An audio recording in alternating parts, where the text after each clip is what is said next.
Isang lalaking Japanese national na may warrant of arrest para sa kasong estafa ang inaresto ng pulisya nang dumating ito sa Mactan, Cebu International Airport. Patunay lamang ito sa tuloy-tuloy na pagpapaigting ng kampanya ng pulisya kontra kriminalidad bilang pagtalima sa direktiba ng ama ng pulisya para sa isang ligtas na bagong Pilipinas. Patrolman Christian Austria sa report.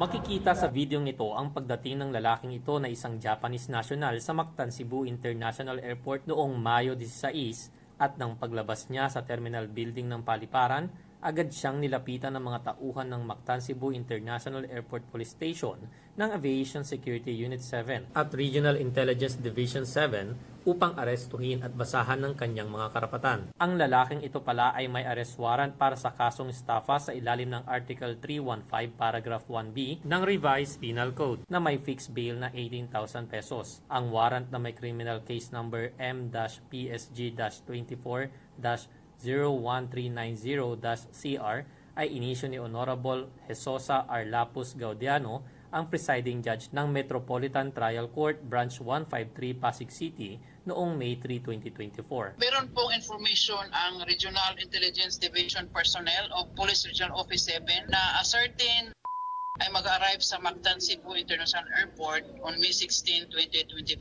Kaya, nakipag-coordinate sila sa MSHOPS of CU7 through our officer in charge, Police Lieutenant Colonel Albert Abi Timpat, at sa Bureau of Immigration and Deportation, and upon verification, said person has applied from Narita, Japan, going to Cebu. Upon arrival, inintay lang sa labas ng arrival area ang subject at doon na po siya in-inform na meron po siyang pending warrant of arrest for the crime of estafa. Doon na po siya inaresto. Matapos ang pag-aresto, dinala ang akusado sa Regional Intelligence Division 7 Temporary Custodial Facility para sa dokumentasyon at tamang disposisyon. Sa lahat po ng mga pasahero, whether yung outbound or inbound passengers, kadalasan po sila sir, hindi po nila alam talaga na meron silang pending warrant of arrest. Doon na lang talaga nila malalaman ng mga pasahero pag na-hold na sila sa immigration or makikita sa system na may kaso na pala sila. But again, this unit is always on alert to all persons or passengers who are with pending warrant of arrest in close coordination with other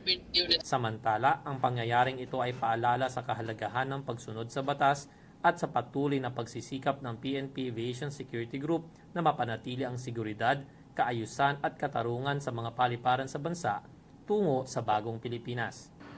At mula sa tahanan ng tagapangalaga ng kapayapaan ng bawat paliparan sa bansa, ako ang inyong Police News Network Correspondent, Patrolman Christian Austria, alagad ng batas, tagataguyod ng Balitang Pulis.